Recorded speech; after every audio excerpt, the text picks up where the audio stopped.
Здорово-здорово, братишки и сестренки, приятного аппетита всем, кто кушает, вы на канале Nixon Play. В очередной раз я читал комментарий под последним видео и наткнулся на такой комментарий. Парень просил рассказать про поставщика, где он появляется, что продает и так далее. Для меня это не проблема, в принципе, я могу рассказать. Но дело в том, что вся эта информация есть на сайте SOWIKI, и получается, что люди то ли не знают про него, то ли не умеют им пользоваться. В этом видео я решил убить сразу двух зайцев и исправить это. Рассказать не только про поставщика, но и про весьма полезный сайт SOWIKI и как им пользоваться вообще.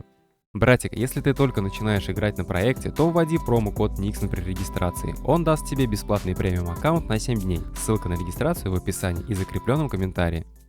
Поставщик — это кочующий скупщик в игре. Он появляется в определенный временной промежуток на локациях окрестностей Любич и Тунгуска, и все, больше ты его нигде не встретишь. На окрестностях Любич он спавнится в квадрате C3.1 и I4.1, случайно с 3 до 5 и с 8 до 10 часов утра по игровому времени. На Тунгуске он спавнится в одном месте, в квадрате B8.2 у егеря, с 14 до 15, с 16 до 17, с 18 до 20 и с 23 до 0 часов по игровому времени. Но в это время можешь пока что не вникать, дальше поймешь почему, я все объясню. Вообще игрокам поставщик интересен своей торговлей. На фарме кабанов, к примеру, ты собираешь клыки, пусть даже молодого кабана. В пещере ты можешь собирать когти пещерных бляков. На доске, да и вообще, эти предметы особо никто не покупает. И чтобы не тратить твое время, ты несешь это все поставщику и сдаешь за очки торговли. Копишь на что-то интересное для себя и покупаешь на перепродажу, ну или оставишь себе в пользование, какая разница. Полный список вещей и товаров, которые ты сможешь купить и продать у него, можешь посмотреть на сайте SOWIKI.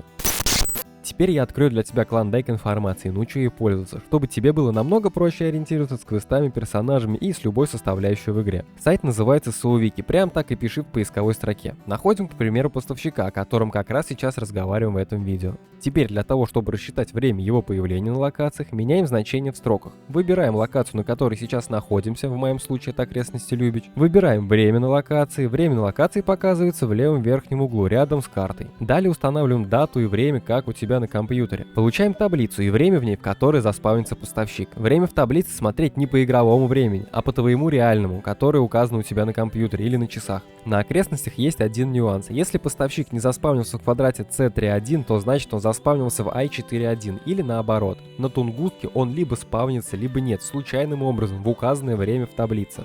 Предполагаемое время спавна поставщика в указанном квадрате будет обозначено зеленым цветом в таблице. Сайт SOWIKI будет полезен не только для отслеживания поставщика. Также ты сможешь посмотреть, какие предметы даст тебе тот или иной торговец за квест, что нужно принести по квесту и взять это заранее, тем самым сэкономив время на беготне. К тому же сайт находится в общем доступе, и на него может зайти абсолютно каждый и любой желающий. Интерфейс очень простой, так что пользоваться им сможет абсолютно каждый игрок. Большая благодарность человеку, создавшему сайт SOWIKI. А тебе, братик, остается всего лишь навсего пользоваться полезной информацией в нем. Спасибо за просмотр, не забывай подписываться на канал и писать комментарий. Увидимся в зоне, сталкер. Ну, проветришься, заходи.